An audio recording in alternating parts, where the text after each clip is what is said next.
Bismillahirrahmanirrahim. Assalamualaikum warahmatullahi wabarakatuh. Langsung saja kita mulai webinar tahap part 2, Scholarship and Motivation, English Brothers. Let's go.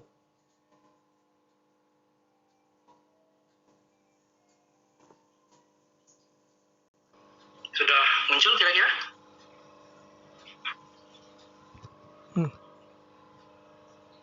Sudah?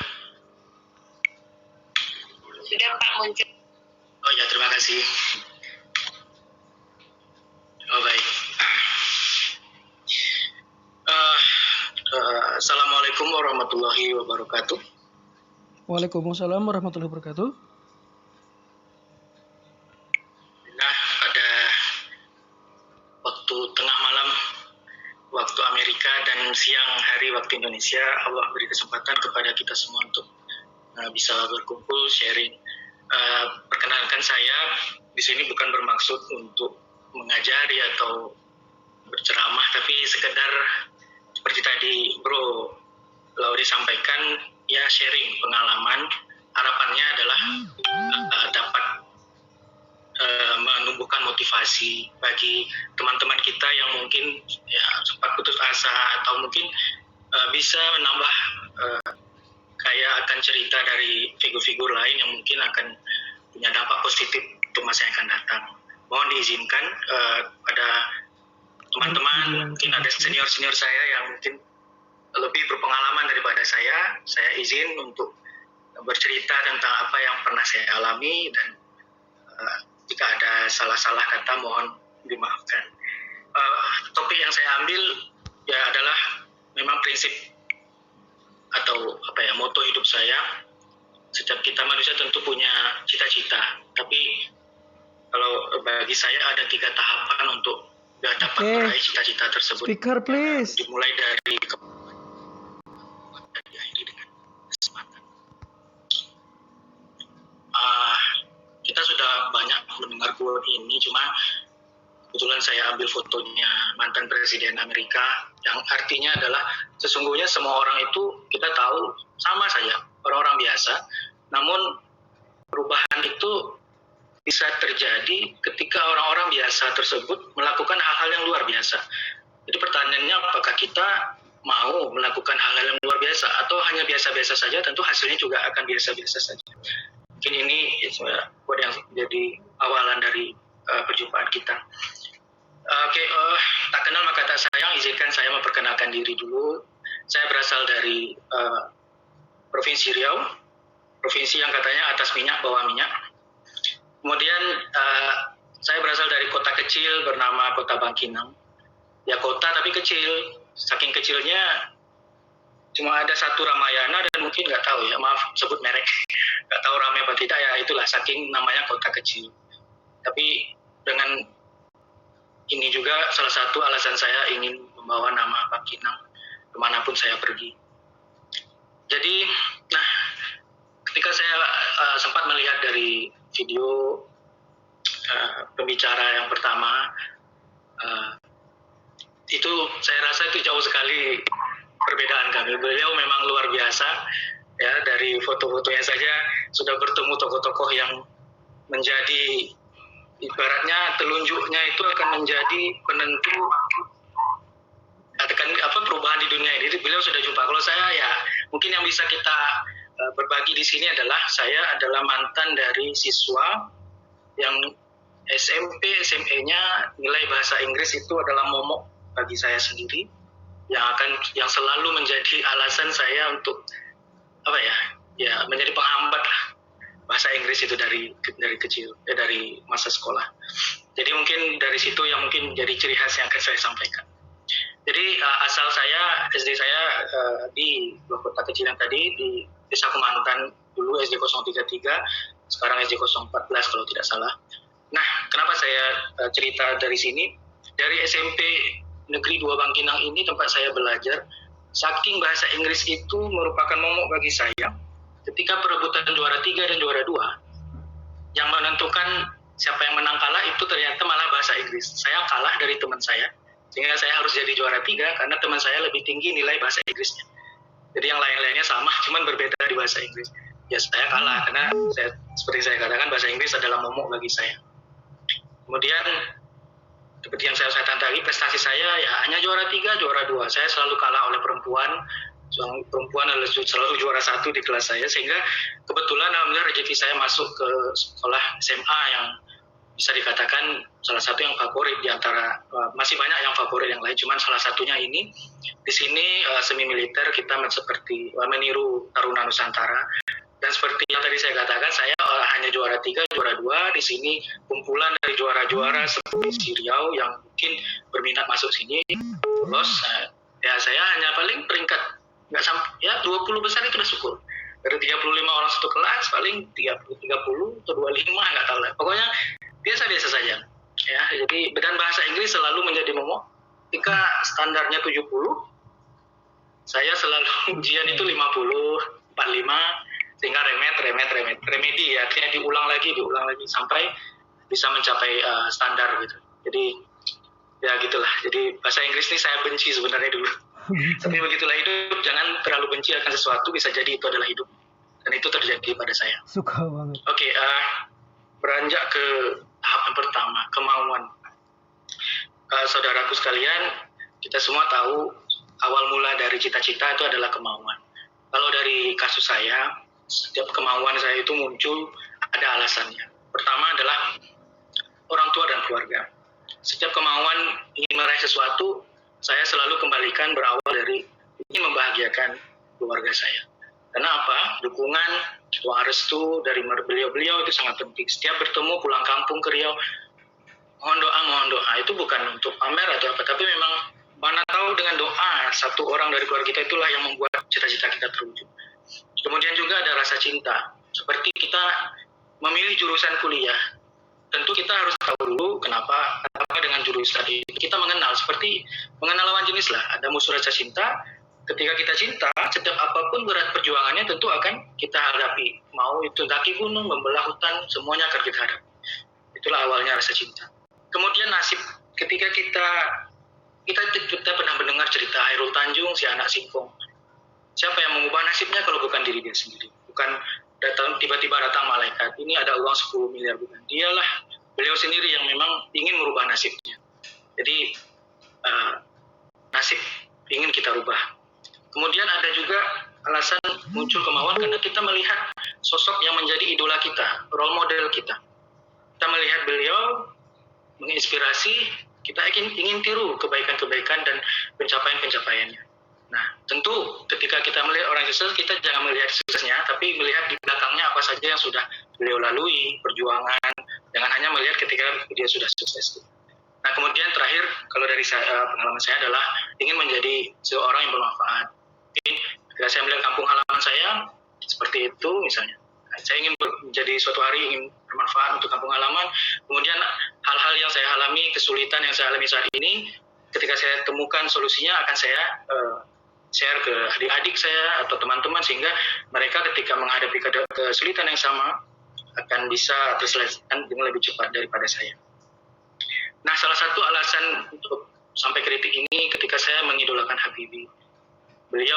Saya orang teknik sipil dan di bidang keahlian transportasi, dan di dalamnya lagi ada namanya kereta api. Kalau Habibie punya cita-cita menghubungkan Indonesia dengan pesawat, saya punya cita-cita untuk menghubungkan pulau-pulau Indonesia, atau dalam pulau itu kota-kotanya dihubungkan dengan kereta api. Nah, tambah pula Riau ini, kampung saya yang atas minyak, bawah minyak. Ya katanya kaya, tapi kenapa tidak punya kereta api? Nah, itu muncul kemauan itu dari situ. Dan tambah lagi pernah diremehkan. Ketika saya pulang ke Riau, minta izin, ketemu orang-orang, mau kemana? Mau ke Inggris, mau sekolah, belajar kereta api, ditertawakan. Ngapain belajar kereta api? Di sini nggak ada kereta api. Ya itu karena dalam hati saya, ya sudah nggak apa-apa. Karena beliau belum tahu bahwa kereta api itu di Pulau Jawa selalu habis tiketnya kalau sudah mudik lebaran kan. Nah, karena beliau nggak tahu. Jadi kita diam saja dan ya kita buktikan saja. Kemudian, nah ini Bu. Mungkin Bapak Ibu kira foto ini ada di Indonesia, bukan. Ini Pekanbaru, Muaro di Riau, Muaro itu di Sumatera Barat. Lipat Kain itu sebuah kota kecil di Riau yang dilewati oleh garis khatulistiwa, ekuator.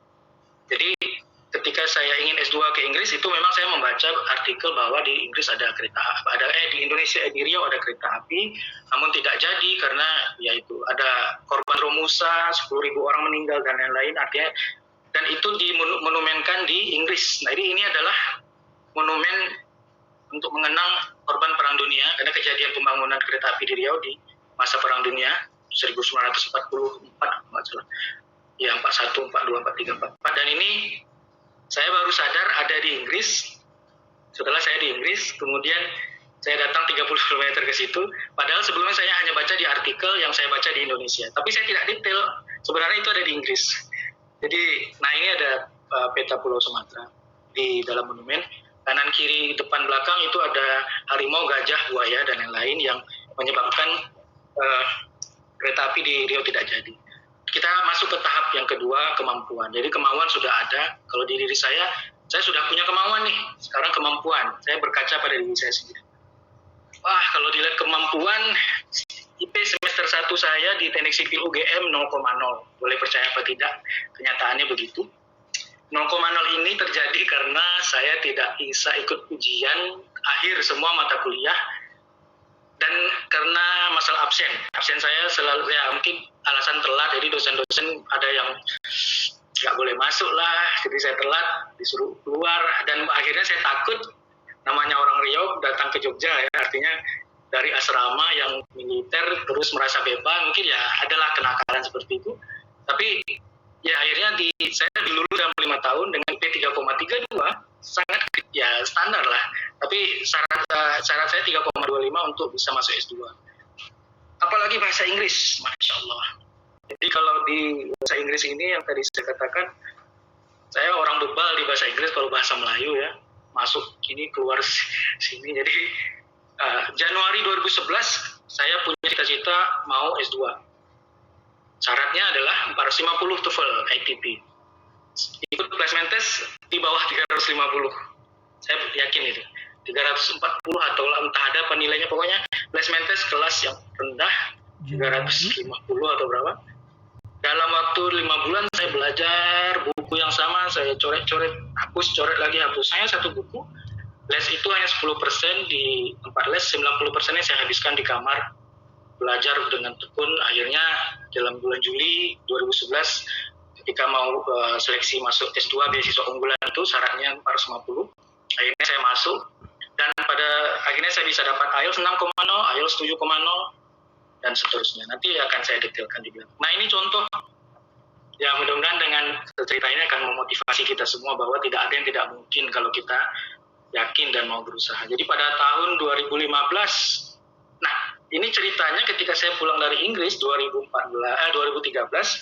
saya bawa IELTS 6,0 ke Inggris. Artinya sudah cukup. Pulang dari Inggris sudah tidak dipakai lagi bahasa Inggrisnya. Dari awal saya katakan saya bebal bahasa Inggris ya. Jadi pulang udah 2 tahun nggak dipakai, tidak ada lawan bicara bahasa Inggris, tes belajar otodidak lagi di kamar kos gitu. Tes cuma dapat 520. Jadi mau lapar beasiswa nggak bisa, minimal 550 kan. 2016 saya tes lagi 530. Masya Allah. Padahal itu alumni Inggris loh, malu kan. Wah ini alumni Inggris kok TOEFL ITP jelek banget gitu. Tibalah tahun 2017, 1 tahun setelah saya diterima di UMY jadi dosen. Jadi ceritanya saya bertekad ini harus serius. Jadi UMY sangat mendukung dosen-dosen mudanya untuk dibayar sampai hampir 20 juta, pokoknya silakan ke Bandung, fokus, tinggalkan keluarga, pulang harus bawa IELTS 7. Jadi mau Bapak Ibu bisa lihat, diagnostik tes saya awalnya 4,6 overallnya IELTS, progress test 5,4, akhirnya saya dapat international test 7,0. Ini dalam waktu 1 bulan saja. Jadi saya bukan promosi ya, ini jujur saya apresiasi saya kepada IEDAP Bandung ini. Saya 1 bulan di Bandung meninggalkan bayi anak pertama saya yang baru 3 bulan dengan istri dan ditemani oleh ibu saya. Ini sertifikatnya. Jadi di balik 7,0 ini banyak sekali penderitaan ya, perjuangan. Jadi sekali lagi jangan dilihat ketika saya sudah di Amerika, ini ceritanya, maka mudah-mudahan jadi motivasi untuk kita semua. Bapak Ibu bisa lihat, yang jelek itu writing sama speaking. Writing 6, speaking 6,5. Ya, listening lumayan 7,5. Dan reading 7. Nah, IBT ini kalau bagi saya lebih sulit daripada IELTS. Jadi dengan inilah saya bisa melamar ke universitas di Amerika setelah mendapat beasiswa Fulbright. Dan ini saya berikan perjalanannya awal-awal 2011, mau lulus S1, nilai paper based saya sekian, naik 453, naik lagi 6,0 untuk ke Inggris, pulang dari Inggris, berapa lama tidak belajar bahasa Inggris, tidak dipakai, turun ke 500-an, untuk ke Amerika, untuk beasiswa yang saya daftarkan yang gagal, bahkan yang sampai ke Fulbright, pakai IELTS 7,0, dan seterusnya. Jadi, luar biasa. Nah, kemudian untuk kemampuan selanjutnya adalah, mungkin ini bisa menjadi masukan bagi kita semua ketika ingin melamar beasiswa, kontribusi masa lalu, masa kini, dan masa depan. Saya jujur ketika S1 adalah mahasiswa yang monoton, tidak pernah menjadi asisten dosen, tidak aktif di organisasi, kerjanya masuk kuliah, kemudian cari makan di luar, pulang, udah seperti itu saja. Sehingga saya berpikir S2, saya harus S2. Kalau saya pulang seperti ini, saya nggak laku di Riau. Dan saya harus punya sesuatu yang mendongkrak itu semua. Sehingga bagi masa kini waktu itu, saya pulang dari Inggris, saya ikut proyek membantu dosen-dosen saya di UGM, menjadi asisten dosen di UGM, membantu proyek kementerian, perhubungan, ya. Dan dari situ juga dapat keuntungan bagi saya, ketika kegagalan beasiswa-beasiswa yang nanti akan saya ceritakan, selama di lapangan saya menemukan masalah. Dari masalah itu yang membuat saya punya ide untuk topik penelitian S3. Jadi di balik kegagalan, saya tetap maju, tetap berkontribusi, dan memberikan. Nah, ini salah satu apa ya? Tadi Bapak Ibu bisa ingat tadi ketika saya cerita alasan saya ke Inggris adalah membaca artikel di Riau pernah ada kereta api tapi tidak selesai. Kemudian saya sampai di Inggris, monumennya saya cium. Pulang dari Inggris, entah kenapa saya berjodoh dengan suatu konsultan yang meminta saya membantu mereka membuat detail engineering design kereta api di jalur Pekanbaru Muaro yang tadi kita lihat. Jadi ada rencana pemerintah Indonesia untuk membangun lagi di jalur yang sama. Ya, masalahnya sekarang saya nggak tahu perkembangannya karena saya bukan di pemerintahan. Jadi sudah diserahkan ke Kementerian Perhubungan, mudah-mudahan dalam waktu dekat, nggak tahu kapan, yang penting DED sudah diserahkan. Jadi ini terowongan Bapak Ibu yang di sebelah kiri. Bayangkan dulu Romusa membolongkan gedung batu itu, gunung batu dari yang tidak ada lubang jadi berlubang sebesar itu. Dan di situ harusnya sudah banyak Romusa yang meninggal ya di situ. Jadi, dan ini adalah kereta api yang jadi monumen di Riau, bukti bahwa pernah ada kereta api di Riau di jalan kereta api arah Kubang Raya, arah ke SMA saya. Kemudian yang terakhir di bagian kemampuan, pengalaman saya adalah saya sebagai perantau di Jogja, yang membantu saya salah satunya adalah bagaimana diajarkan bersikap yang baik kepada sesama, senior, unggah-ungguh kata orang Jogja. Jadi di situ saya ditatar ditempa oleh mentor-mentor saya, bagaimana memenuhi deadline, bagaimana bekerja di bawah tekanan, bagaimana tekun dan tanggung jawab. Jadi ketika ini contoh ya teman-teman, nah ini ketika di lapangan yang atas foto bawah teman-teman saya yang persiapan ke Amerika, ini teman-teman rekan-rekan sejawat di Teknik Sipil UNY, tempat saya mengabdi menjadi dosen di sana. Ini adalah senior saya yang sekarang sudah menjadi senior abang di Universitas UGM yang sekarang menjadi manajer operasional LRT Jakarta. Yang foto ini ketika saya diberi kepercayaan menyampaikan diklat menjadi pembicara atau diklat bagi SDM perkereta apian. Kemudian ini adalah guru-guru dosen-dosen saya di UGM, Teknik Sipil UGM, yang tadi saya sampaikan hubungan baik kita jaga karena nanti dari beliau inilah saya mendapatkan surat rekomendasi untuk melamar beasiswa-beasiswa. Jadi ada Bapak yang di tengah itu, Pak Imam, saya selalu untuk mulai dari Budi LN, mulai dari Fulbright dan seterusnya saya minta surat rekomendasi dari beliau-beliau. Nah, ini mungkin topik yang bisa menjadi cerita juga, masukan bagi kita semua. Rentetan kegagalan saya selama mencari beasiswa. Pertama adalah PDP 2015, kalau tidak salah gelombang 4. Saya melamar LPDP tanpa sertifikat Inggris karena waktu itu ada kebijakan sertifikat bahasa Inggris yang di Birmingham bisa dipakai untuk mengganti sertifikat bahasa Inggris. Kemudian saya lolos tahap 1 tapi gagal di tahap 2. Terburu-buru. Jadi saya waktu itu saya akui kelemahan saya adalah saya terburu-buru. Kemudian waktu wawancara saking buru-burunya saya ditanya, kenapa sampai 13 buah pertanyaan research question yang Anda tawarkan? Anda yakin bisa menyelesaikan ini dalam 3 tahun? Saya langsung diam. Inilah kenapa saya tidak siap. Jadi harusnya kan research proposal itu kita diskusikan dengan senior atau dosen kita, Bapak ini gimana kira-kira? Sudah layak menjadi research proposal atau tidak? Jadi waktu itu saya akui saya tidak siap. Walaupun saya alumni Inggris, itu tidak ada apa-apanya kalau tidak siap. Dan sama sekali tidak ada korespondensi dengan calon supervisor. Jadi banyak yang bikin saya kalah di situ. Nah ini bukti bahwa saya lulus administrasi tahap 1. Ini jadwal wawancara. Nah ini yang keluar sore hari ya tidak lulus LPDP 2015. Kemudian setelah saya dapat IELTS 7,0, saya coba daftar, ada pengumuman di email tentang IELTS Prize. Di situ ya saya tertarik, walaupun saya merasa masa iya ada IELTS Prize, belum pernah dengar gitu kan. Kemudian ada informasi, jika tidak diinfokan lebih lanjut maka Anda artinya tidak lulus. Ternyata benar, saya sampai sekarang tidak ada informasi, berarti memang tidak lulus. Padahal sudah isi capek-capek gitu ya. Nah, ini adalah beasiswa yang paling bergengsi. Paling berkesan karena yaitu perjuangan. Jadi pada tahun 2017 dengan IELTS 7,0 tadi, itu modal saya yang saya ini tinggi nih IELTS-nya. Terus dapat juga saya LOA dari University of Nottingham. Dari Nottingham saya profesornya baik sekali. Jadi beruntung punya LOA, punya IELTS. Yang bikin sedih adalah pada tahun 2016, satu tahun sebelumnya, kuota hanya 300 orang. Kuotanya bisa 300 orang. Di tahun saya mau daftar cuma 50 orang. Itu rasanya sudah naik, turun lagi. Bayangkan dari 300 ke 50, Masya Allah, saya daftar apa enggak ya gitu. Karena sekian banyak dosen di Indonesia yang mau S3, hanya 50 orang yang diterima. Oke lah, terus saya coba daftar, katanya 1.500 orang pelamar, lalu saya 300. Saya masuk dari 300 orang itu, di antara 300. Wah, yang tadinya turun naik lagi. Wah, semangat. Wah, ternyata lulus nih 300. 1.200 orang tersingkir gitu kan. Seleksi lagi lulus 150, masuk lagi. Naik lagi, semangat lagi. Ternyata di akhir saya cuma peringkat 54.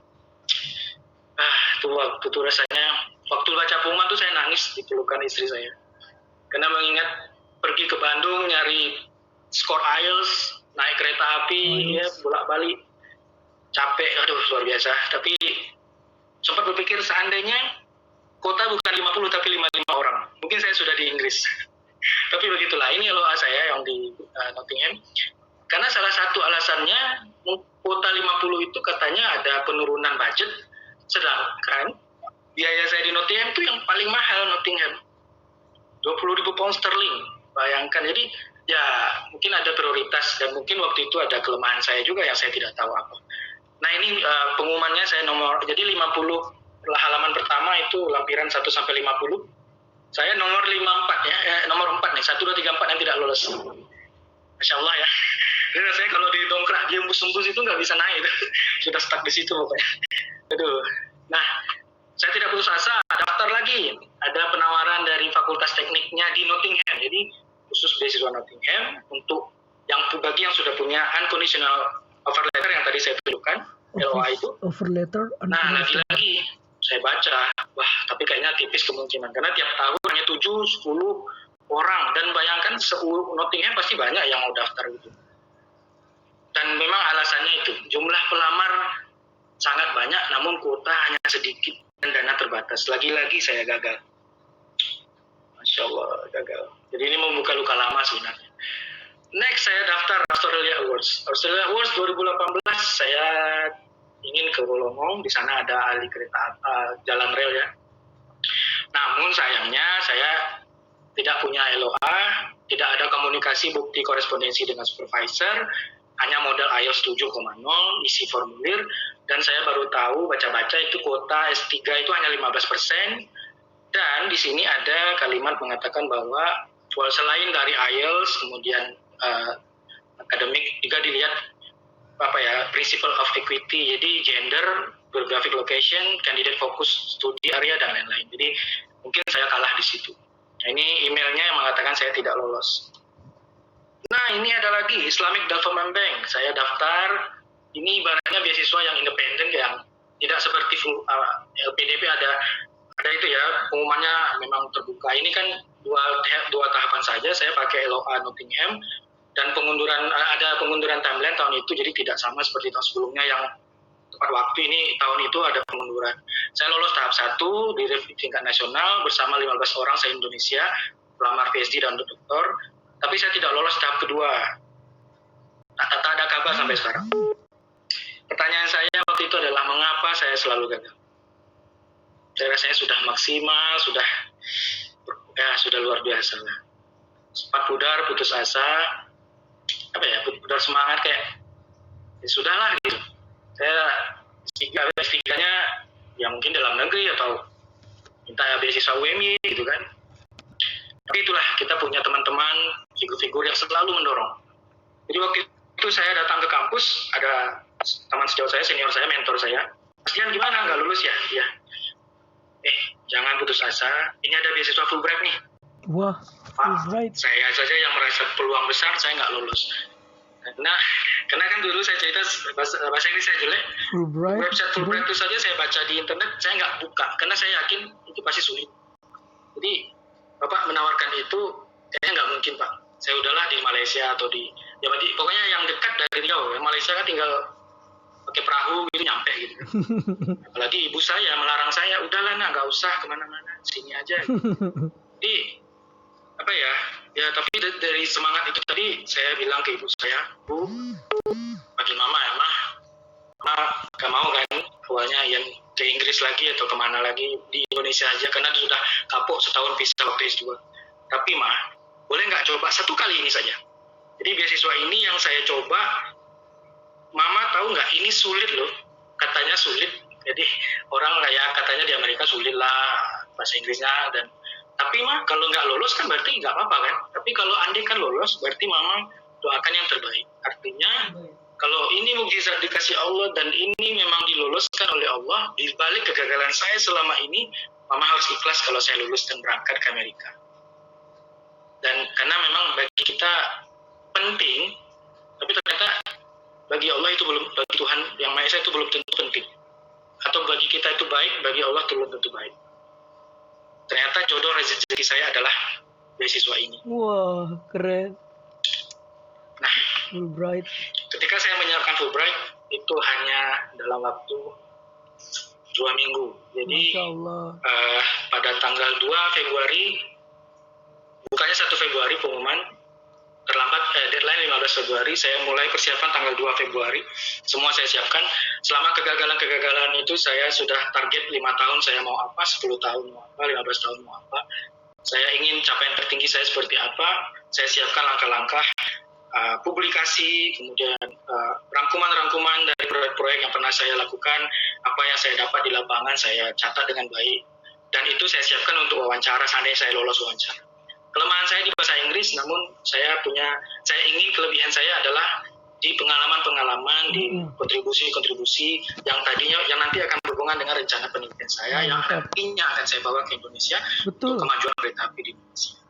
Jadi karena dari pengalaman yang gagal-gagal itu saya pelajari, uang bermiliar-miliar diberikan ke seseorang untuk belajar ke luar negeri, itu tentu ada feedback yang mereka Indonesia minta supaya kita menjadi punya kontribusi untuk Indonesia ketika kita pulang nanti.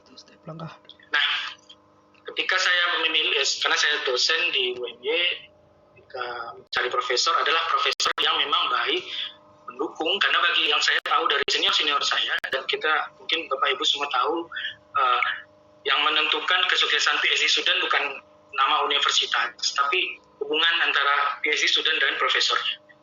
Kalau untuk S2 yang saya tahu adalah lebih penting melihat kurikulum ya, jadi mata kuliah di program studi.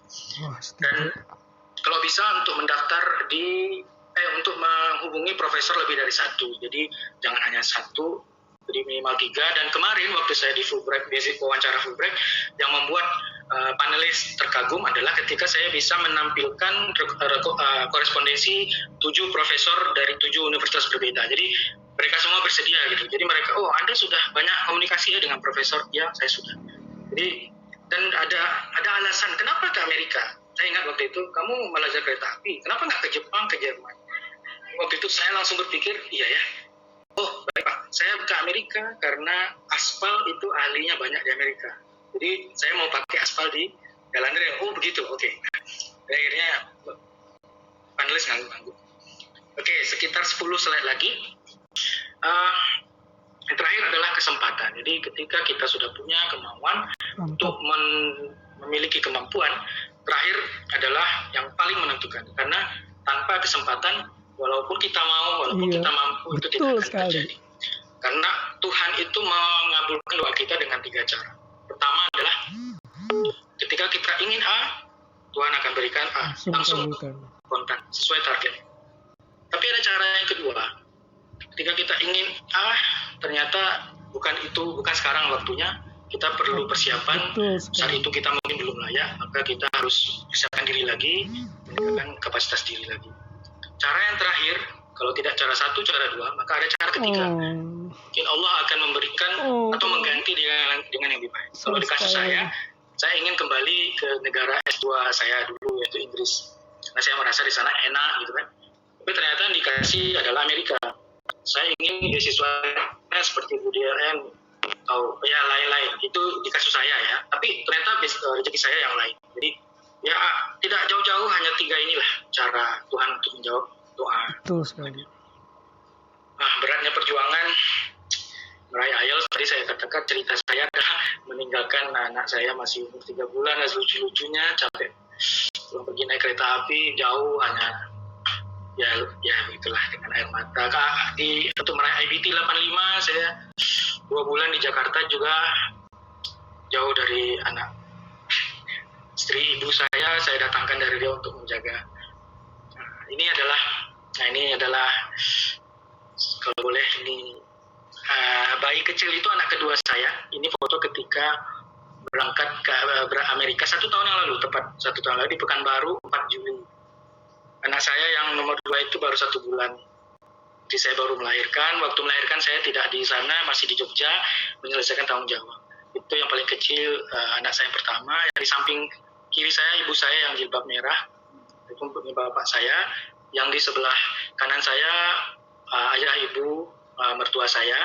Kini anak-anak dan istri saya ada di rumah mertua saya. Jadi memang wajahnya senyum, tapi itu di dalam hati menangis. Sudah 1 tahun lebih tidak berjumpa. Ini di Jakarta saya bersama adik, ibu bapak dan sanak saudara yang ada di Jakarta mengantar ke bandara. Nah ini dia. Jadi di balik ini semua ada perjuangan ya bapak ibu. Jadi ini foto kanan anak saya yang pertama, sekarang sudah besar. Ini foto ketika saya bolak-balik Bandung untuk ngambil IELTS 7,0 untuk berjuang mendapat 7. Saya tinggalkan 1 bulan per 2 bulan. Studi. Foto kiri, foto seberapa hari sebelum saya ke Amerika, masih 1 bulan. Wah, sekarang sudah bisa lari-lari, sudah bisa minta pasangan sepatu. Dan 2 baju yang saya pasang ini kebetulan adalah 2 baju yang saya tinggalkan untuk anak-anak saya cium kalau rindu. Jadi pas baju yang sebelah kanan saya tinggalkan, baju yang saya sebelah kiri saya tinggalkan di Riau. Jadi kalau rindu, nangis, anak-anak tinggal cium bau-bau di baju-baju saya yang tersisa, katanya gitu. Nah ini dua foto orangnya sama, tapi lokasi sama, tapi tujuan keberangkatan berbeda. Yang kiri waktu saya ke Inggris, yang kanan waktu saya ke Amerika. Nah ini adalah foto yang saya posting di Facebook ketika Hari Raya Idul Fitri, yang tidak bisa berjumpa gara-gara corona. Kalau tidak ada corona mungkin saya sudah pulang sebentar untuk menjemput mereka ke Amerika. Tapi ya begitulah perjuangannya, ya, tidak boleh mundur, harus maju. Dan sekarang kita tahu di balik ini semua ada ya seperti inilah. Ini tadi ada hitam ya, hitam itu motif sedih. Biru, di balik langit warna hitam ada langit biru dan awan putih yang menanti. Itu filosofinya dari baju ini. Oke, ini cerita yang senang-senang, tinggal 5 slide lagi. Ini ketika saya sampai di Amerika, kita diberikan program 2 bulan 6 minggu untuk pertukaran budaya, mempelajari budaya Amerika, bertemu dengan teman-teman dari berbagai negara. Keren. Kemudian di Philadelphia di Drexel University kami juga diajarkan bagaimana berdebat, menyampaikan public speaking, kemudian bagaimana akademik di Amerika. Jadi memang Fulbright memberikan kami modal untuk bisa mengenal dan siap untuk menghadapi pendidikan di Amerika.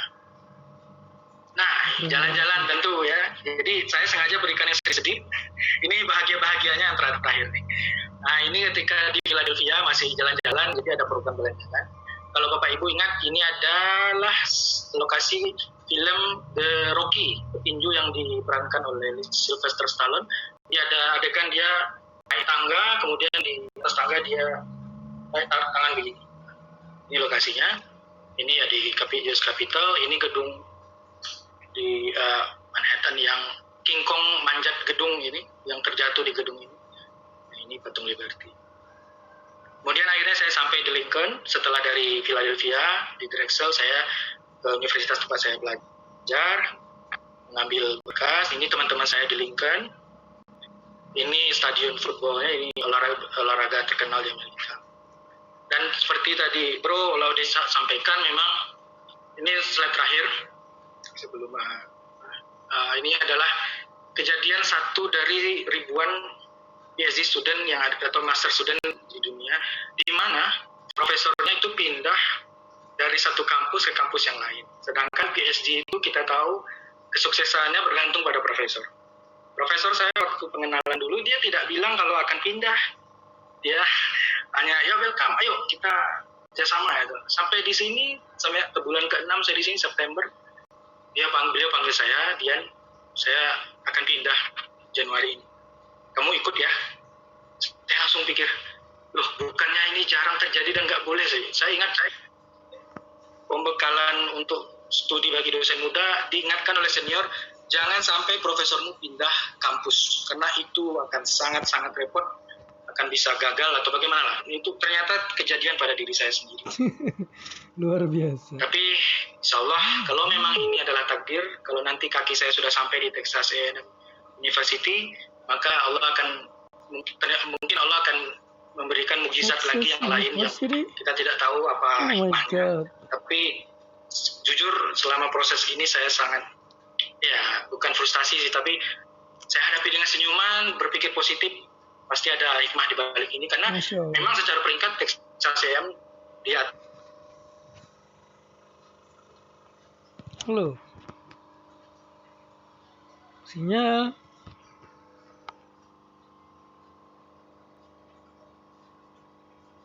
Wah, email sana, email sini, karena bagi Fulbright sendiri itu jarang terjadi, hampir tidak pernah. Jadi saya mohon sekalian minta doa pada Bapak Ibu, teman-teman semua, saudara. Mohon doa yang terbaik. Kalau memang tetap di Lincoln itu yang terbaik. Kalau memang pindah, itu mukjizat yang semoga menjadi masa depan yang cerah untuk saya ke depannya. Sekian dan terima kasih atas kesempatan yang diberikan. Saya kembalikan kepada Bro Laude. Maaf terlalu panjang. Assalamualaikum warahmatullahi wabarakatuh. Waalaikumsalam warahmatullahi Terima kasih wabarakatuh. Bang Dian. Wow, Bang Kinang, ini luar biasa ya. Di atas langit masih ada langit. Nah, ini luar biasa ininya, low profile.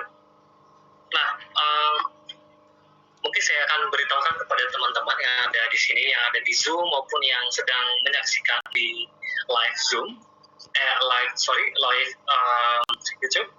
Teman-teman bisa memberikan pertanyaan bisa di kolom komentar di YouTube maupun di Zoom meeting saat ini. Ataupun juga kalau berinteraksi dengan pembicara kita, boleh menghidupkan suara dan video ya bro ya. Ya, biar lebih close mungkin seperti itu.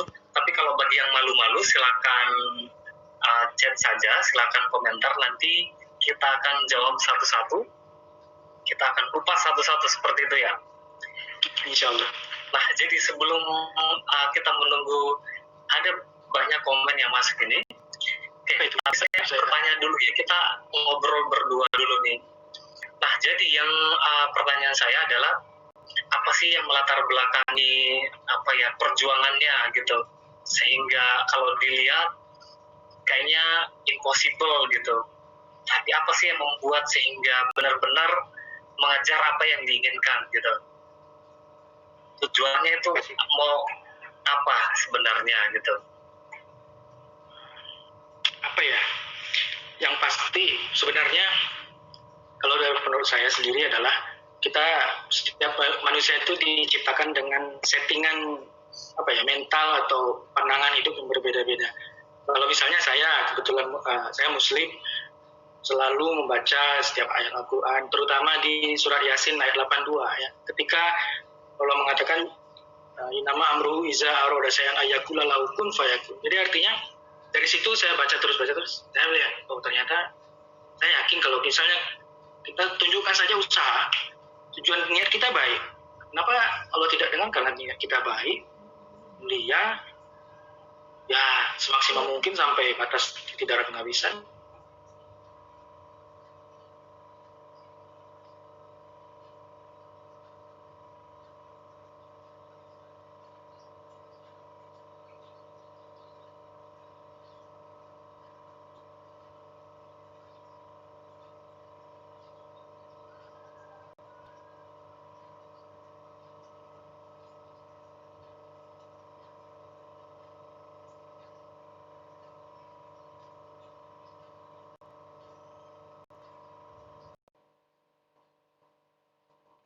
What?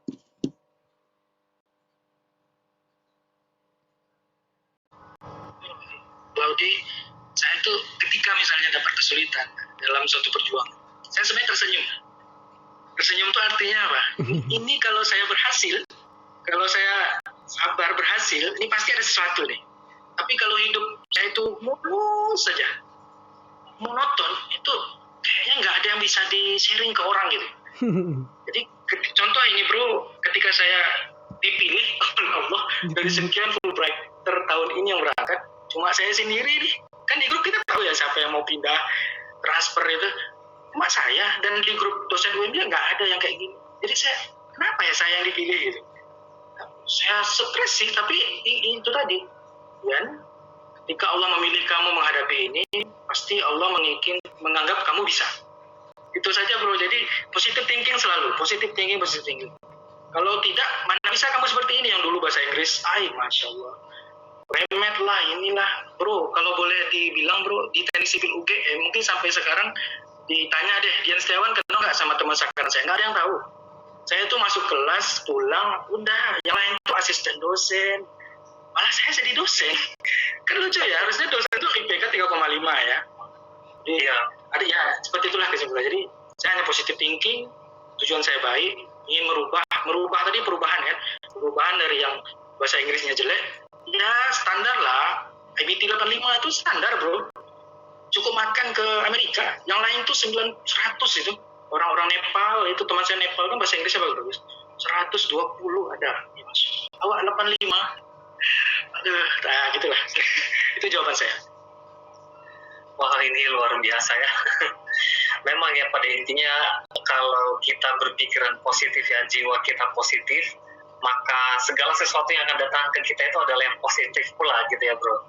Karena memang siapa yang tidak suka hal-hal yang positif gitu. Bahkan kebaikan-kebaikan pun juga yang rahmat dari yang maha kuasa juga ya, dari hal-hal yang positif juga. Ini masukan lagi yang sangat luar biasa untuk siang hari ini. Oke, satu pertanyaan dari saya lagi sebelum saya bacakan beberapa pertanyaan yang cukup banyak ini. Oke, dari saya satu, bro, gimana cara memelihara semangat itu gitu? Karena gagalnya berkali-kali. Terus bagaimana sih supaya keep your spirit to get what you want something? Ya, ketika kita yang memang betul untuk mempertahankan sesuatu itu tidaklah mudah, karena itu tadi ada naik turun ya bro ya, iman kita terhadap sesuatu tentu ada naik turun. Bagaimana mempertahankan, ya kembali lagi ke lihat orang-orang di sekitar. Saya jujur ketika saya jatuh, itulah guna peran, soalnya saya punya ibu bapak yang selalu nasihati, ayo Dian ketika kamu jatuh ya semangat, istri juga selalu. Jadi makanya saya bilang tadi, kita ini memiliki keluarga dan punya rasa memiliki dan dimiliki. Orang-orang di sekitar, jujur bro, itu sangat-sangat membantu saya untuk bisa stay pada on track itu.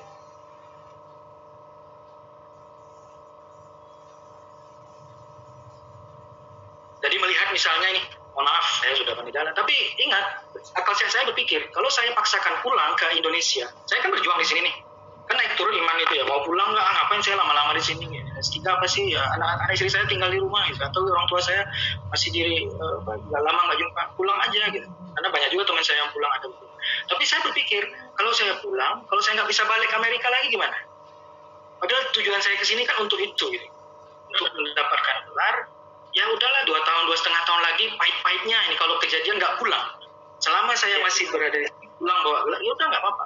Jadi itu tadi, setiap orang kan punya dianugerahi cara berpikir yang beda-beda. Saya bersyukur sekali diberikan cara pemikiran yang jauh ke depan gitu bro. Jadi hidup ini kan nggak cuma di sini. Coba kita berpikir 10 tahun lagi tuh, kalau saya pulang, saya jadi apa nanti? Sedangkan kalau saya stay di sini, yang penting keluarga sehat-sehat semua di Indonesia. Selama itu sehat, udah stay aja. Jadi itu contoh bagaimana menjaga. Jadi bagaimana cara berpikir kita, berpikir jauh ke depan. Kalau kita menyerah saat ini, apa yang akan terjadi? Kalau kita maju, apa yang akan terjadi? Wah, ternyata seperti itu yang harus dijaga. Memang memiliki niat dan semangat seperti itu memang butuh butuh perjuangan juga ternyata ya. Karena memang apa yang telah dipilih, memang itu harus menjadi tanggung jawab gitu ya, Bro Dian. Ya betul, maaf saya. Ketika saya mau ke Amerika yang mustahil beasiswa Fulbright itu, kan ibu saya melarang, jangan lagi ke Amerika, maaf katanya gini-gini, susah di sana, rasis dan lain-lain. Kita dengar berita Amerika gimana sekarang. Tapi itu tadi, ya Allah doa saya, kalau ini yang terbaik lulus nih, mustahil tapi lulus. Seberat apapun perjuangan saya akan berangkat. Itu doa saya bro. Seandainya saya mundur, bagaimana Allah akan berikan saya nikmat yang lain, yang bagaimana Allah akan mengabulkan doa saya yang lain kalau yang ini, nikmat ini yang mustahil ini saya dapatkan, tapi saya sia-siakan. Jadi seperti, maaf saya potong, silakan ya. Itu salah. Wah, ini luar biasa ya. Ternyata memang usaha dan doa, apalagi sudah diberikan tanda seperti itu, jangan disia-siakan gitu ya. Langsung to get the point gitu ya. Langsung action gitu ya intinya. Oke. Kita langsung ke pertanyaan nih, ada banyak dan panjang-panjang ini pertanyaannya. Saya bacakan saja dari Halo Imanaya. Terima kasih sudah join bersama Motivation Scholarship dan Motivation Talk versi kedua, yaitu dari Brodian dari Amerika langsung. Teman-teman saat ini Brodian ini tengah malam loh di sana, jam 1 jam 2 malam. 2 malam, nggak apa-apa. Tetap semangat. Karena untuk Denny mengisi acara ini dan untuk bisa sharing informasi bersama teman-teman, dia rela nanti habis sholat subuh baru tidur gitu. Thank you so much bro. Oke, langsung ke pertanyaan pertama, Imanaya ya. Nanti di YouTube juga kalian bisa tanya, nanti saya baca juga dari YouTube.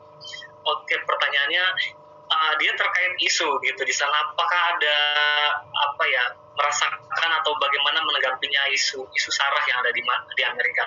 Menurut Brodian gimana? Ya, terima kasih, pertanyaan yang bagus sekali. Yang saya takutkan dari awal, kenapa Amerika itu sebenarnya saya jauh-jauh nggak mau ke Amerika awal-awal dulu ya, karena salah satunya dengar-dengar berita rasis. Dan itulah tadi doanya ketika saya pertama melamar beasiswa, melamar ke universitas setelah lulus Fulbright, saya mencari di kota-kota yang rate kriminalnya tuh rendah bro. Jadi itu yang pertama ya, makanya saya kan awalnya mau Kentucky katanya lebih tinggi, Lincoln lebih, dan profesornya juga sangat enak, itu yang saya pilih. Kalau di Lincoln sendiri sangat berbeda dibandingkan Philadelphia. Saya kan waktu 2 bulan pertama Philadelphia, ya di sana memang variasi ras, misalnya lebih banyak orang kulit hitam, orang banyak di sana, karena kota besar bro. Kalau di sini tuh seperti istilahnya Jogjanya Amerika. Di Philadelphia saya tidak pernah disapa, lewat itu udah lurus saja pandangan orang-orang. Tapi kalau di Lincoln naik sepeda, itu mereka bule yang nyapa kita, padahal kita udah takut nih, nggak akan disapa, ternyata dia yang nyapa gitu. Jadi beda-beda. Jadi jawabannya adalah intinya memang rasis itu ada di mana-mana juga, tidak hanya Amerika, cuman di sini lebih kentara karena dia ada dulu ya kisah kelamnya di Amerika, tapi tergantung kota juga, tidak semua kota yang sama dengan isu-isu di Minnesota kemarin, itu beda. Ini kan alhamdulillah memang ada tapi tidak seheboh yang di sana. Jadi di sini Jogjanya Amerika. Jadi alhamdulillah saya berada di Lincoln, makanya ketika saya profesor pindah ke Texas, dan kita tahu ya Texas kan ya di sana kan penggunaan senjata api kan dilegalkan. Makanya saya bilang sesuatu yang dibenci, biasanya hidup saya di situ. Makanya dulu saya menghindari, malah datang ke Lincoln diarahkan ke sana. Luar biasa. Kalau jadi nanti saya ke sana, ini masya Allah. Itu bro cerita. Ya mungkin itu ya gambaran ya. Jadi tergantung kota. Memang ada tapi ya tergantung. Iya. Kalau berbicara rasis memang setiap negara bahkan daerah pun itu ya rasis kita sebenarnya bisa menemukan di mana-mana. Cuma mungkin kapasitasnya yang berbeda, ada yang sedikit, ada yang banyak gitu ya. Dan mengutip lagi dari pendapat dari Bro Dian bahwa jangan segala sesuatunya jangan terlalu dibenci gitu, karena biasanya yang kita benci itu bahkan yang membuat kita berada di situ gitu. Iya, which is apa ya? Memang seperti itulah yang terjadi. Sering terjadi. Selama yang selama yang dibenci itu memang membawa kebaikan untuk diri kita. Ya, of course. Ini contoh lagi bro. Ya sering artinya maaf misalnya saya jangan pernah saran saya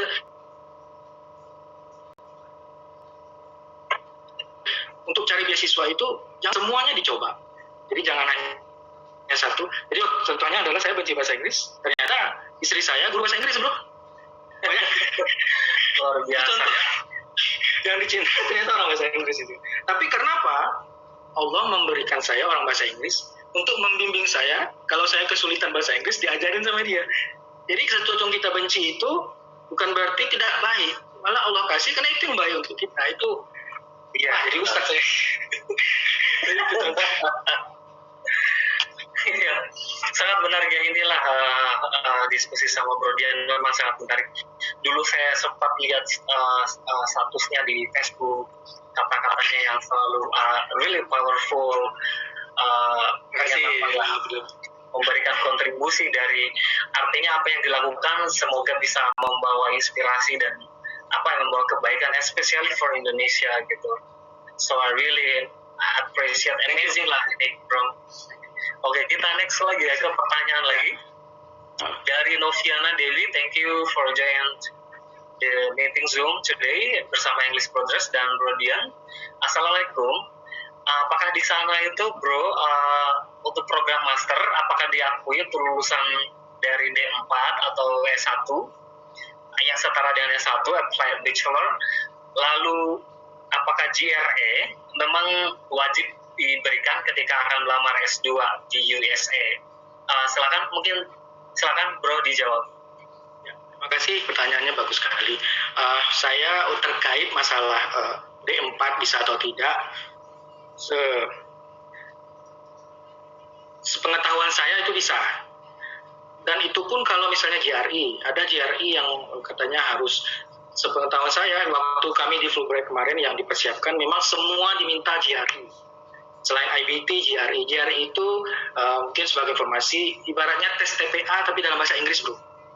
Jadi ibaratnya dulu kalau di TPA kita kan mau masuk UGM misalnya atau masuk ITB ada tes APS ya. Jadi tapi itu dalam bahasa Inggris dan soal-soalnya mungkin lebih sulit. Jadi itu tes GRE.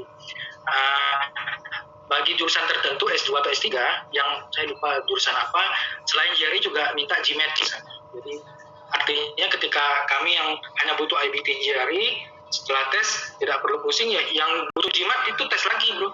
Jadi tiga ini dibutuhkan, jadi tergantung jurusan dan universitas. Nah saran saya adalah, tadi pertanyaan bagus sekali memang untuk niat S2 di Amerika. Pertama saran saya kunjungi website Prodi, nanti ada program, ada master, ada PhD, kemudian dilihat di situ kurikulum dan syarat-syarat. Saya yakin di situ semua lengkap. Andaikan nanti ada butuh bantuan masalah, misalnya nih ingin ke universitas apa, linknya susah atau apa, saya bisa bantu.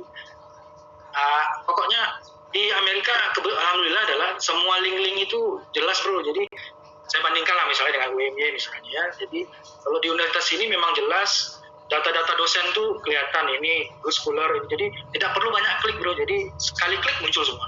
Tapi kalau misalnya di universitas Indonesia mungkin harus klik, ini nggak lengkap, Google ID-nya, Google Scholar ID nggak ada, Scopusnya di mana. Jadi secara keteraturan informasi, makanya ada pemeringkatan Times Higher Education, KSO, salah satunya adalah bagaimana desain websitenya yang bagus. Jadi di Amerika sebenarnya kalau kita cari itu sebenarnya mudah, jadi kelihatan. Kalau seandainya ada kesulitan nanti monggo, saya akan senang membantu.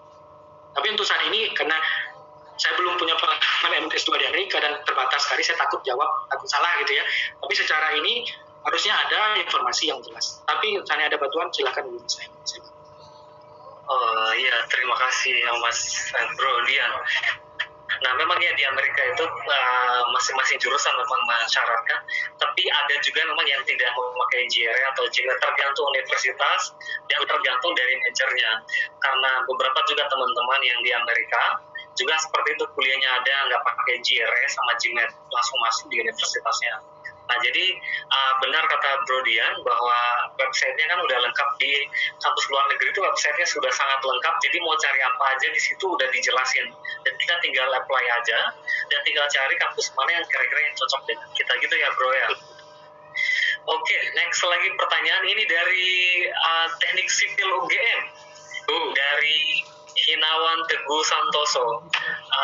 Beliau itu asdos saya, bukan, maksudnya senior saya yang ada praktikum, saya asdosnya beliau. Jadi ya tanda tangan, kalau nggak ada tanda tangan beliau itu nggak bisa. Halo Bro Hinawan ya. Oke, luar biasa ya bisa reuni akhirnya di sini sama UGM. Oke, pertanyaannya gini, Mas Dian, perkenalkan saya Himawan. Oke, saya tertarik untuk mengikuti jejak Mas Dian untuk kuliah S3 di luar negeri.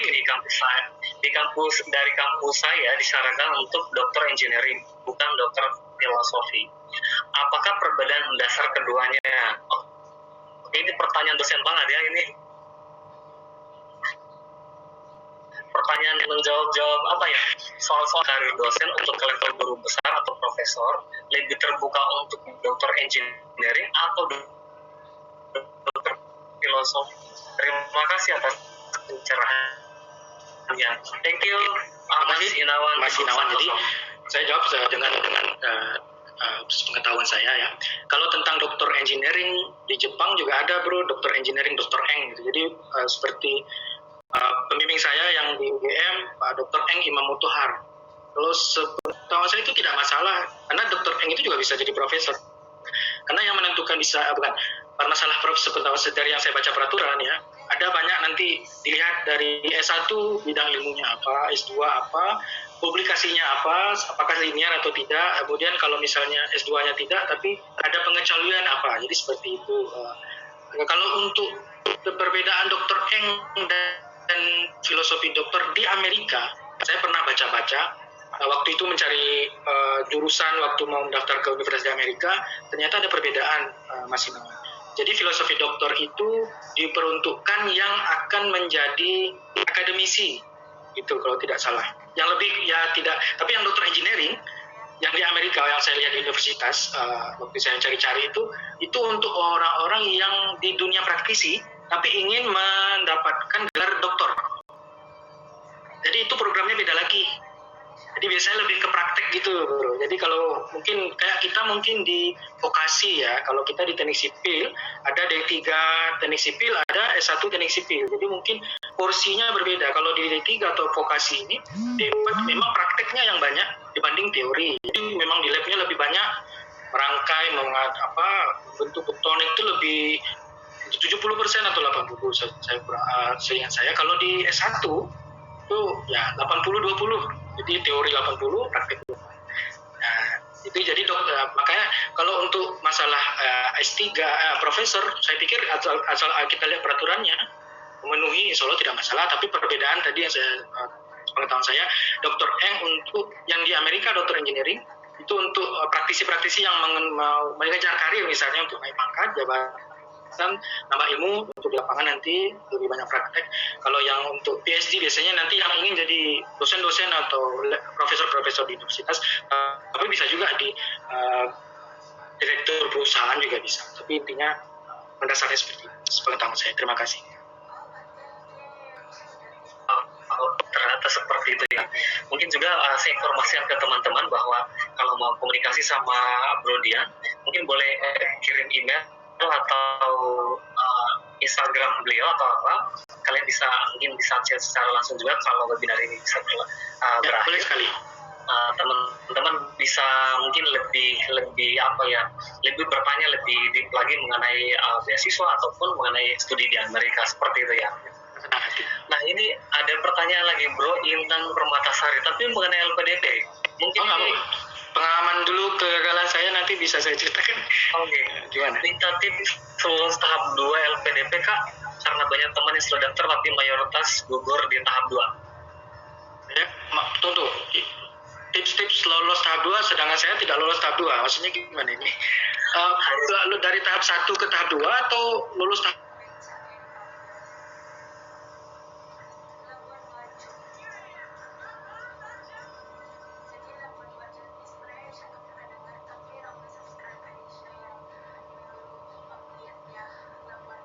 takut melangkahi teman kita ini yang lebih berpengalaman ya. Karena saya tadi ceritanya gagal kan, jadi takut salah. Cuma dari kegagalan itu artinya bukan berarti LPDP saya yang salah. Saya memang tidak siap. Jadi yang berhak itulah yang siap gitu, yang dapat yang memang berhak. Nah jadi dari tadi yang saya jelaskan ya, kesalahan saya tidak siap research proposal. Jadi nanti mohon jangan ditiru, didiskusikan dengan dosen-dosennya yang sebidang ilmu gitu, Pak, mohon dibaca apakah ini realistis, terlalu mengada-ngada atau seperti ingin bangun Candi Borobudur dalam satu malam mungkin ya mungkin.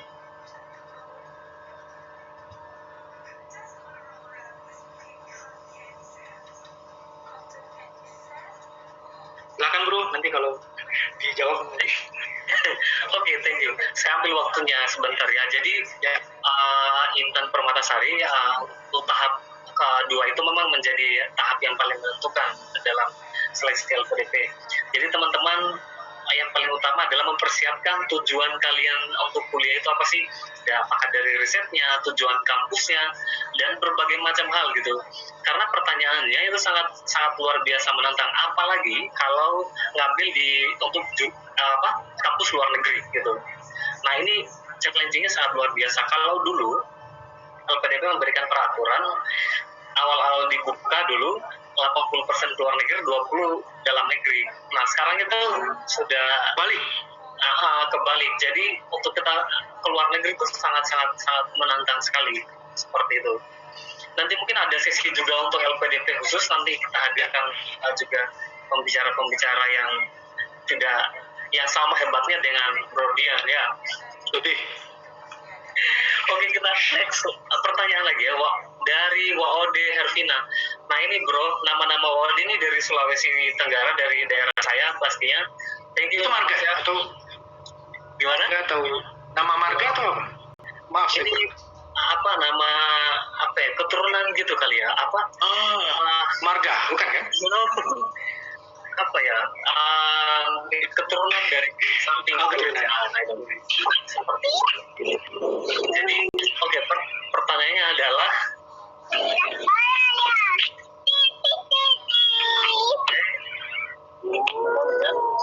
kita tunggu ya, ada host lagi mengatur. Saya Waode Hervina mau bertanya, kiat dan tips apa yang dilakukan untuk meraih yang diinginkan selain dari usaha untuk mendapatkan nilai TOEFL yang diinginkan. Ini tips dan triknya selain usaha ya, kira-kira apa gitu untuk mendapatkan TOEFL yang high gitu. Selain usaha ngerjain TOEFL dan belajar gitu, kira-kira ada tips yang lain nggak?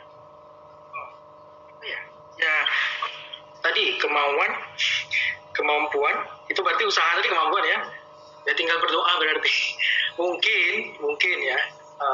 Yang saya terapkan setelah berusaha semaksimal mungkin adalah amal-amal yang rutin, walaupun kecil tapi rutin. Contoh misalnya kalau saya dulu selama 40 hari berturut-turut waktu menjelang hajat gitu, baca Yasin rutin, tidak pernah berhenti. Memang satu malam tuh, tiap malam tuh selalu ada. Artinya mungkin cara umum adalah membuat amal-amal ibadah yang ibaratnya orang-orang jarang lakukan, tapi nanti akan dicatat sehingga dengan ibadah itu nasib kita bisa berubah. Jadi tapi usahanya sudah, jangan usahanya setengah-setengah, tapi malah doanya kebanyakan, itu sama saja bohong. Artinya sudah usaha maksimal, jawabannya kalau selain usaha ya itu tadi, amal-amal ibadah yang rutin dan bisa menggugah hati malaikat untuk ikut berdoa. Oke, berarti dalam mencapai apapun itu selain usaha yang kita lakukan secara verbal yang terlihat, jadi ada usaha-usaha juga yang tidak terlihat gitu ya, seperti doa dan ya usaha-usaha munajat kita mungkin seperti kalau Dekatkan diri ya supaya membujuk gitu ya. Allah. You're right, ya benar sekali bro. Oke, the next question dari Mahmid.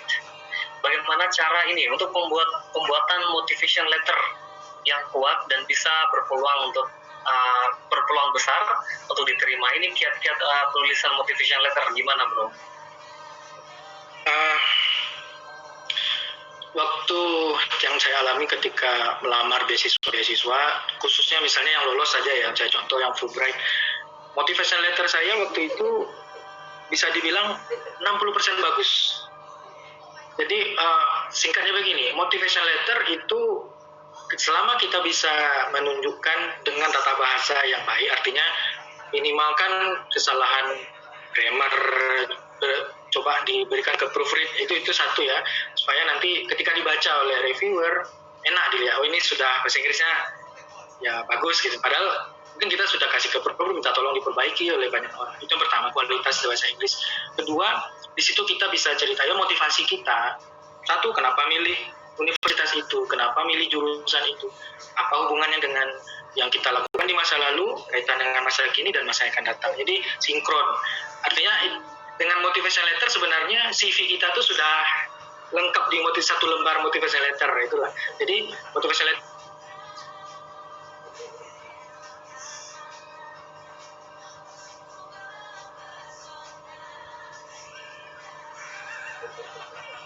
lah ya. Jadi artinya pemberi beasiswa mikir, oke, ini 2 miliar untuk dia ini, atau lolos dulu dong administrasi, nanti ketika sudah lulus beasiswa mendaftar ke universitas di Amerika, ini kasus saya di Fulbright, kita akan diminta perbaiki lagi motivation letternya.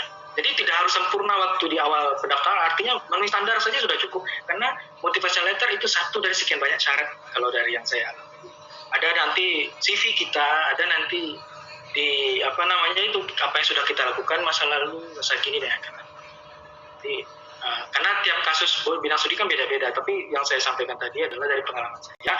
Bro Laude tentu punya bagaimana trik motivation letternya sendiri ya, Bro Angga juga yang di pembicara pertama punya di triknya sendiri. Semuanya itu sebenarnya ada yang di sini, ada yang di sini levelnya, tapi ada batas standar minimal kan bro. Nah minimal kita naik dulu lah di atas standar minimal, mau di sini itu nggak masalah. Terima kasih. Iya benar. Ya itulah ya kadang yang menjadi tantangan ya dalam menulis motivation letter, karena ya seperti yang Bro Dian katakan tadi Kak, itu kayak gambaran kita di mana kita yang sebenarnya gitu. Jadi cara singkatnya untuk menilai kita itu dari motivation letter itu, keinginan-keinginan kita ketika kenapa memilih katakanlah beasiswa ini, dan kenapa ketika memilih kampus ini, jurusan ini, kenapa, apa keunggulannya. Nah itu tuh harus dicantumkan dalam motivation letter tersebut gitu.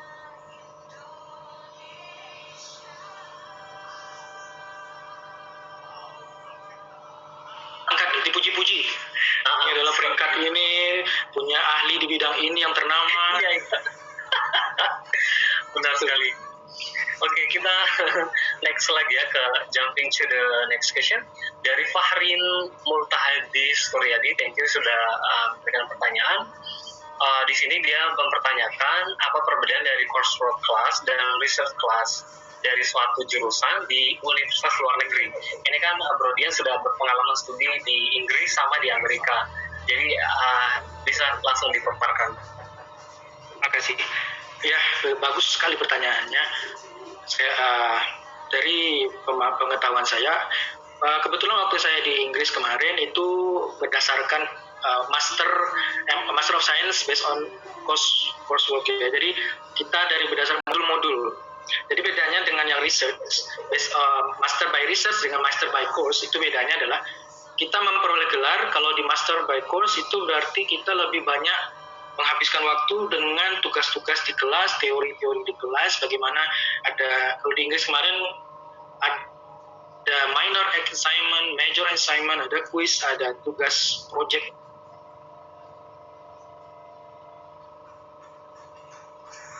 Dan seperti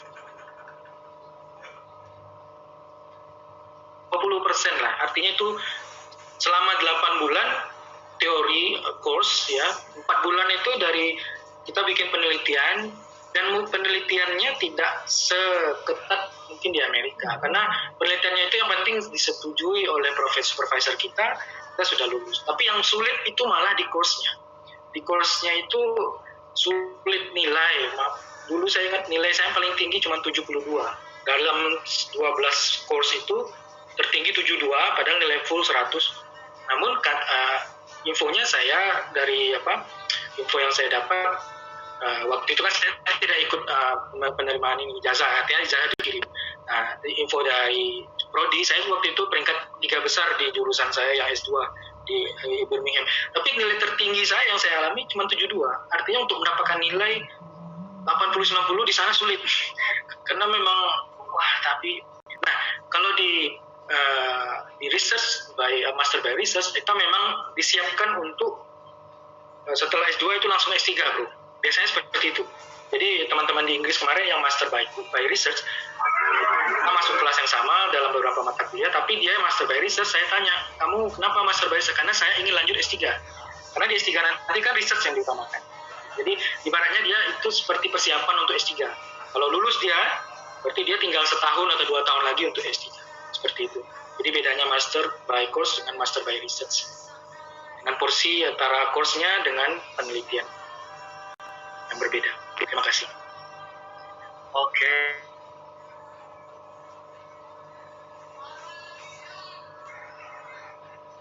Karena ada kan beberapa perbedaan beasiswa nih, ada LPDP, ada Fulbright gitu lah. Pengen memberikan insight juga mungkin dan informasi dari Pro juga untuk teman-teman. Gimana ya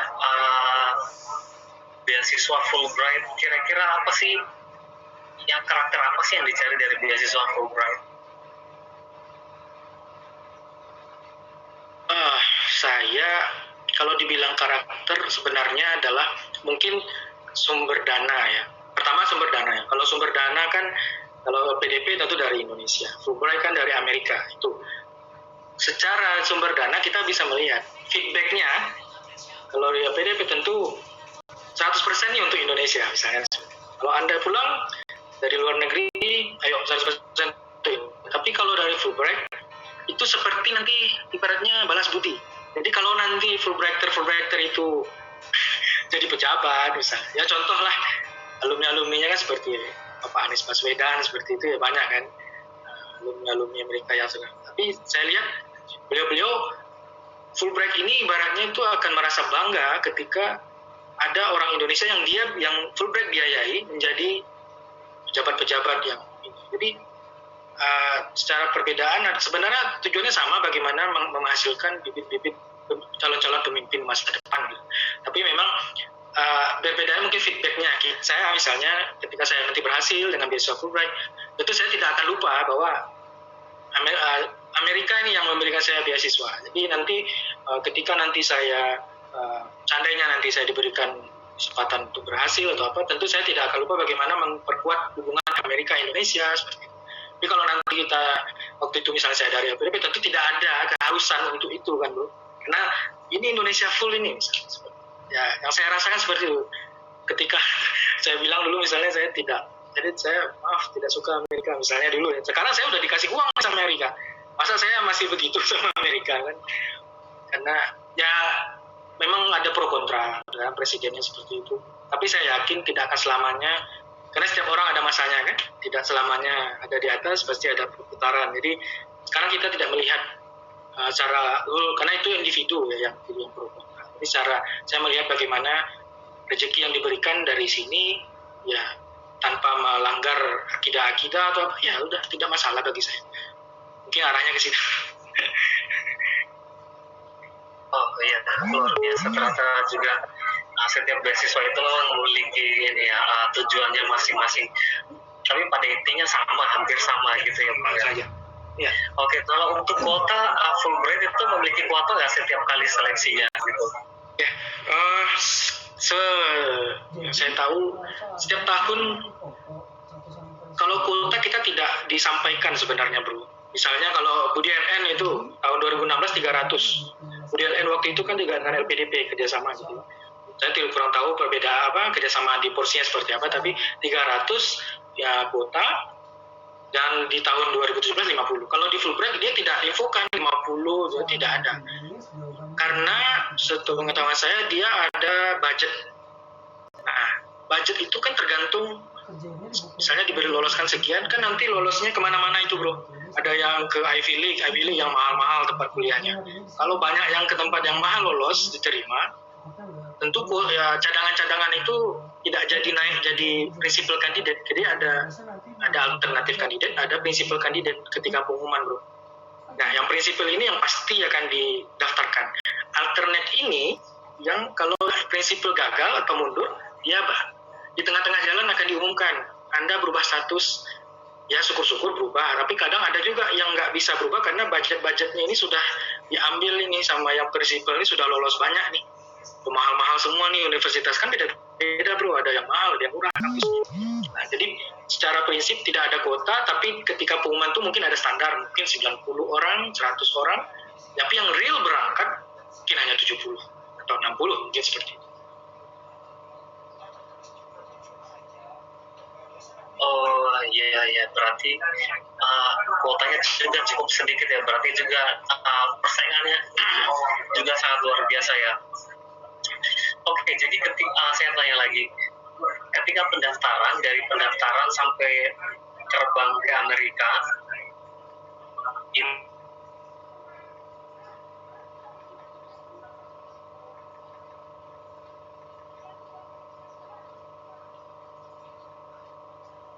18 sekitar setahun bro.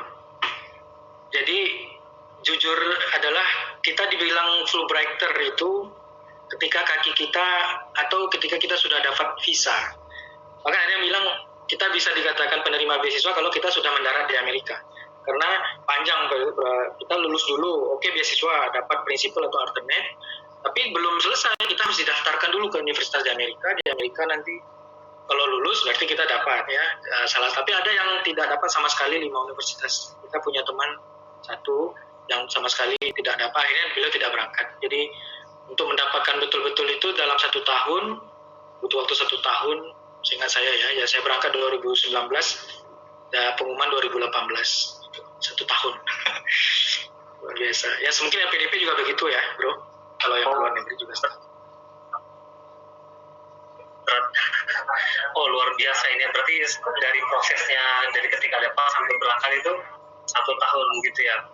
Iya, kita tidak berani untuk ngumbar-ngumbar saya penerima Fulbright karena belum tentu lulus di universitas, jadi nggak bisa show ini nggak bisa, jadi kayak takut gitu kan, takabur gitu.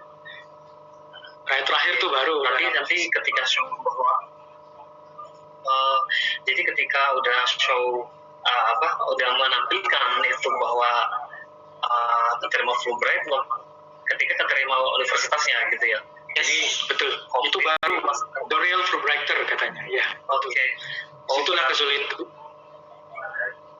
Fulbright itu ada masa tunggunya nggak, dalam artian udah keterima Fulbright apakah dikasih waktu dari keterima sampai mencari universitas gitu, atau gimana itu akan dibantu oleh Fulbright? Ya, jadi saya ingat dulu pengumuman kalau tidak salah bulan Juni apa Juli 2018, kemudian kita diploting yang diumumkan lolos wawancara ini bro, tahap kedua itu orang-orang orang yang alternate atau prinsipal, dileskan beberapa orang yang di Jakarta. Saya ikut yang 2 bulan. Nanti itu modal untuk mendaftar GRE sama IBT itu untuk mendaftar. Saya ingat itu bulan Desember itu terakhir untuk